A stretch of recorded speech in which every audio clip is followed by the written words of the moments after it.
the show. It's been a while, Gajendra. Good having you. Thanks so much for joining in. My pleasure. Now, we were just talking to Krishna Sanghvi as well about business cycle, sector rotation, etc.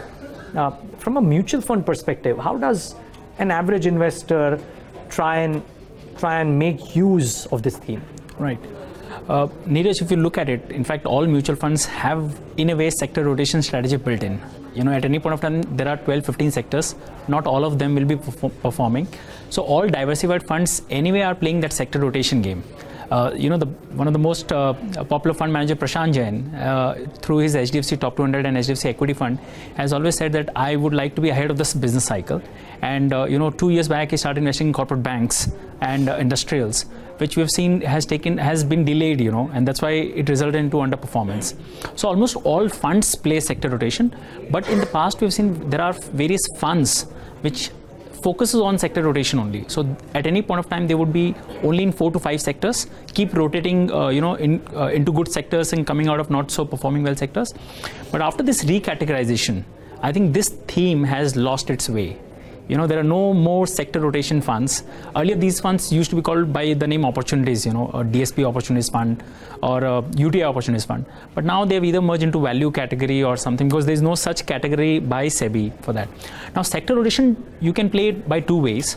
A, you can play through an advisor, wherein you can tell an advisor, look, 25-30% of my money you can put in sectors which are not performing. And then you can keep rotating. So we as an advisors can take a call, like right now the infrastructure is not performing for a long time. So we can put some money there. Because it will perform. Because it should perform. The risk reward ratio is much better here. The risk is lower and the reward is higher, but you'll have to wait for it. Peter Lynch used to tell, that a lot of money can be made if you are in the right sector at the right time. But it's not that easy the way it sounds, You need both sector calls right and the business cycle call right.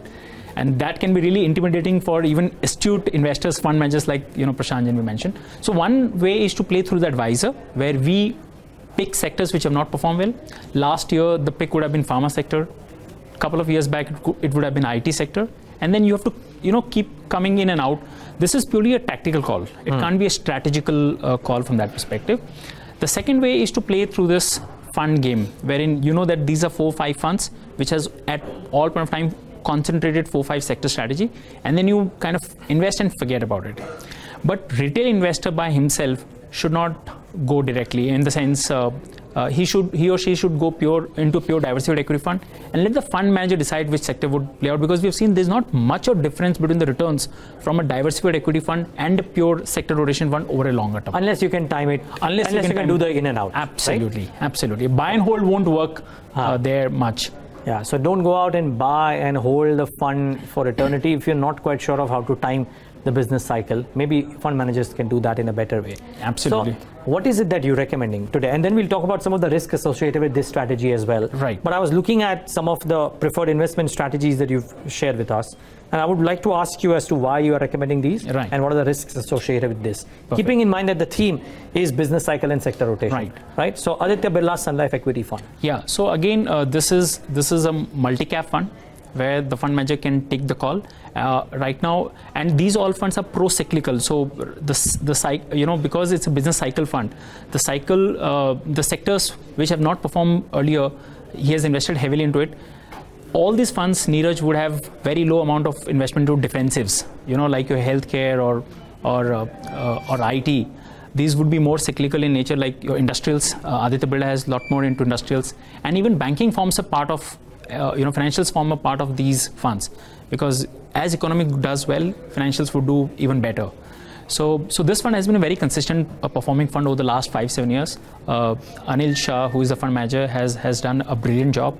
So this can form a 10% part of a portfolio, of an investor, of a long-term portfolio. I think it's a great fund to be in.